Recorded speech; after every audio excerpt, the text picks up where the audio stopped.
Bonjour, aujourd'hui on va tenter de décrypter une question assez complexe.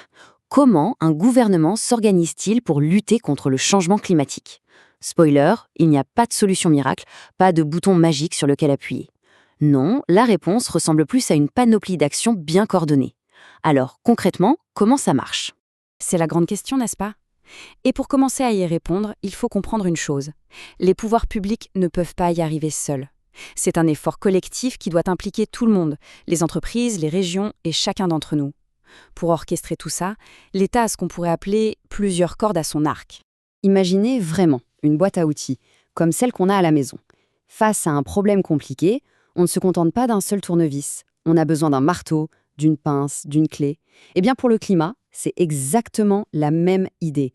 Chaque outil a sa propre fonction, ses avantages, ses inconvénients. Et toute l'efficacité, elle vient de leur combinaison. Allez, plongeons dans cette boîte à outils en commençant par le début. Pourquoi en a-t-on besoin? Alors, pourquoi l'État doit-il intervenir? Pourquoi ne pas simplement laisser le marché s'en occuper? La raison, c'est ce que les économistes appellent une défaillance de marché. En gros, quand il s'agit d'environnement, le marché, laissé à lui-même, ne produit pas le meilleur résultat pour la société.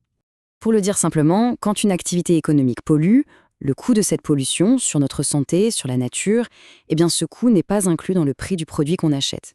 C'est un coût caché payé par toute la collectivité. C'est ça, une externalité négative. Le but de l'action publique, c'est donc de corriger ça. Voyons le premier outil pour y arriver, le plus direct. Allez, on ouvre la boîte. Le premier instrument qu'on trouve, le plus classique peut-être, c'est la réglementation.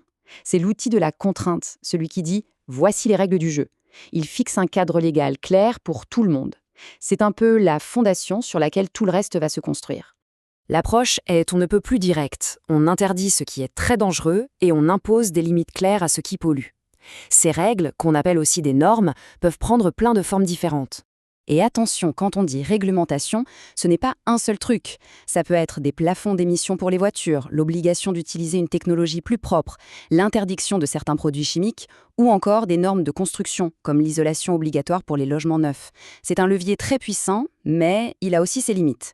Le truc avec la réglementation, c'est que c'est une sorte d'épée à double tranchant. D'un côté, c'est rapide, c'est décisif, et c'est très efficace contre des pollutions bien précises et dangereuses.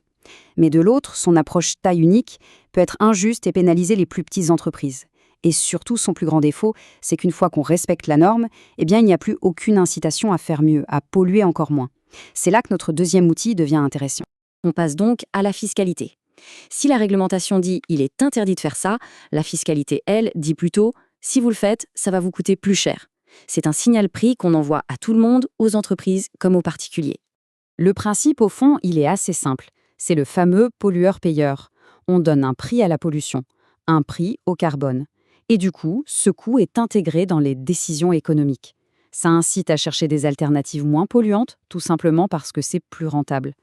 Mais évidemment, cet outil touche directement au portefeuille.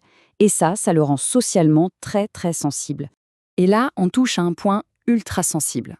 L'exemple du mouvement des Gilets jaunes en France, tout le monde s'en souvient, ça l'a montré de manière éclatante. Une taxe, même si elle est justifiée sur le plan écologique, peut être perçue comme profondément injuste si elle n'est pas bien pensée et bien accompagnée. C'est ça, le grand défi de l'acceptabilité sociale. On voit bien que c'est un vrai jeu d'équilibriste. D'un côté, la fiscalité encourage l'innovation et peut même créer ce qu'on appelle un double dividende, moins de pollution et des revenus qui peuvent financer la transition écologique. De l'autre, ça pose de vraies questions de pouvoir d'achat et de compétitivité. C'est notamment pour les grandes industries qu'un autre outil a été pensé. Et ça nous amène au troisième grand instrument, une approche encore différente, le marché. L'idée ici, c'est d'utiliser la logique et l'efficacité du marché pour atteindre un objectif écologique au meilleur coût possible. Le principe peut paraître un peu technique, mais en gros, voilà comment ça marche. L'État dit « Ok, pour tout ce secteur, on ne doit pas dépasser X tonnes de CO2 par an. C'est le plafond ou le cap. » Ensuite, il distribue des droits à polluer aux entreprises. Celles qui innovent et polluent moins que prévu se retrouvent avec des droits en trop. Elles peuvent alors les vendre à celles qui ont plus de mal. C'est ce système, le marché du carbone européen, qui est devenu une pièce centrale de la politique climatique. Alors, ce marché, il faut savoir qu'il n'a pas toujours été efficace.